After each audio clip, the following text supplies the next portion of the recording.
Hola. So, volume 3 of the Actiq Diaries. Even though at this point, probably right around the 72-hour mark, the worst of the actiq withdrawal is over. The methadone withdrawal is taken over. And if you don't believe that you can withdraw differently from two different drugs at the same time, I beg to differ. Anybody that's taken methadone in conjunction with another opiate knows that this is a fact if you kick at the same time.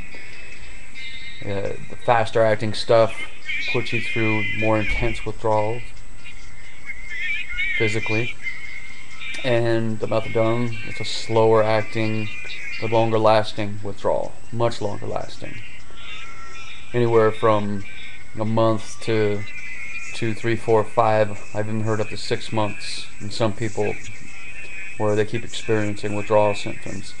Gradually, you know, it uh, it decreases.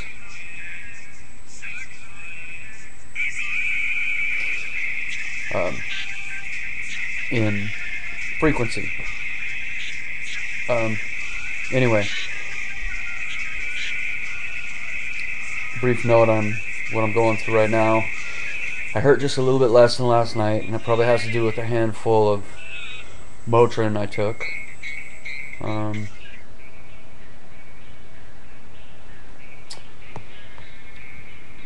to help my back pain.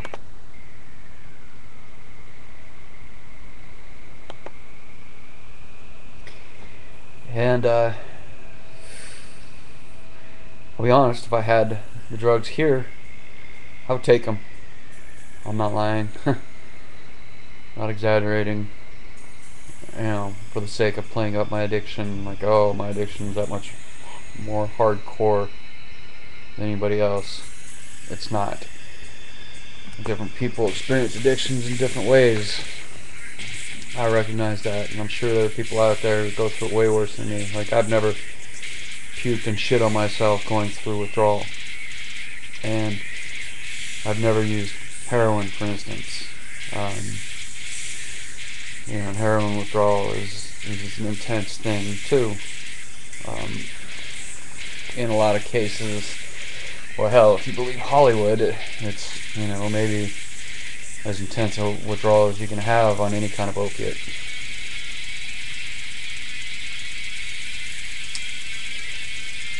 Wow. So,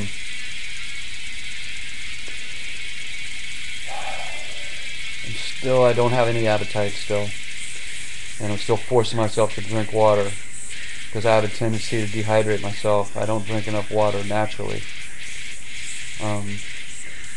And when you're going through withdrawal, you tend to dehydrate pretty quickly because you're sweating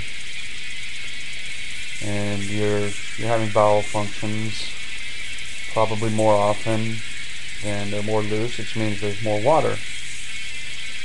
Basically, withdrawal acts as a diuretic. If you're familiar with diuretic, they're what people take to flush drugs out of their system. Well, withdrawal is flushing the drugs out of your system, right? Same idea. Diuretics cause people to have, coincidence, diarrhea. So, there you go. Again, I'm not going through this with the help of anything else. Ativan, lorazepam, clonidine, or Xanax. And having gone through withdrawal with the help of that stuff in the past, I can tell you it's much easier. In fact, in addition to some of that stuff, at one point I was taking Ativan and chloral hydrate to help me get to sleep. And I'll tell you, the chloral hydrate made the withdrawal much easier because sleeping through the stuff is much easier than being stuck unable to go to sleep, wishing like hell that you could. So, there you go.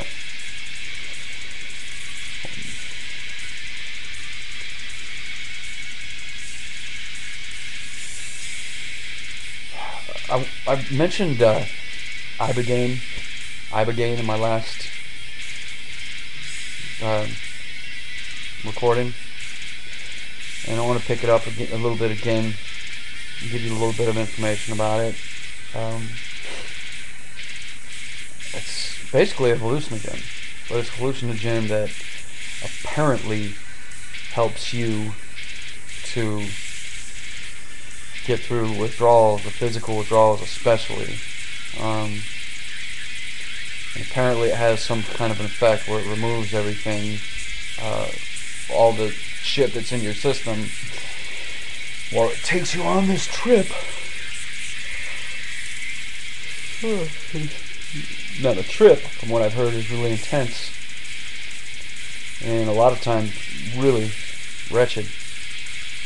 So you still go through some serious discomfort. I've never done any hallucinogens, so those of you who have, you may be able to relate. You know, maybe it's just like a bad trip. You know, gives you a head full of freakouts. I don't know. I just know what I've read about the drug and what little I've heard about it. So there you go. Hopefully, those of you out there who happen to come across this, I don't know how you do that yet, because I still don't have the thing down where this thing winds up in the right search function, whatever. So if you stumble over this, you know, cool. And if you're going through withdrawal yourself, more power to you. You know, I hope looking at somebody else's issues on video maybe can help distract you from your own, or at least help you to identify and know that somebody else is going through this and it can be done, no matter how hard it is, no matter how little help you actually have. You know, and those of you that are coming off of your drug of choice and on to methadone or Suboxone, you know, while it's much easier,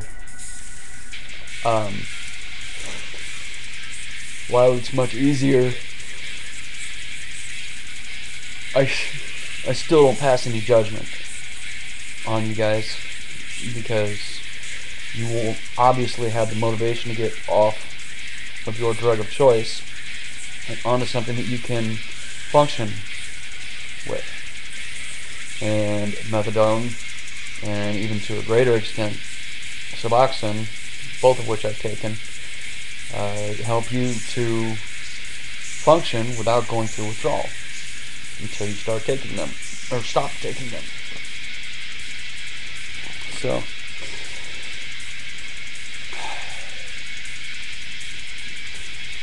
if you're doing it, hang in there. Good luck to you. Thinking about doing it, look at me and understand that there are varying levels of withdrawal. If you're going through serious withdrawal, I would advise getting some help to go through it. It's a fact.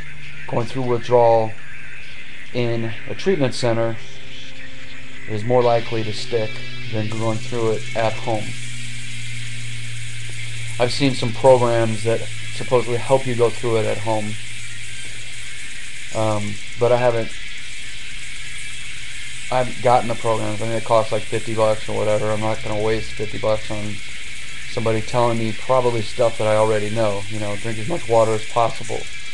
It's a big one. You know, maybe take something to prevent, you know, maybe take something to prevent diarrhea, Imodium or something, maybe, anyway, you know, make yourself as comfortable as possible, take hot baths, that sort of thing. So, keep that stuff in mind, and good luck. We'll talk to you next time.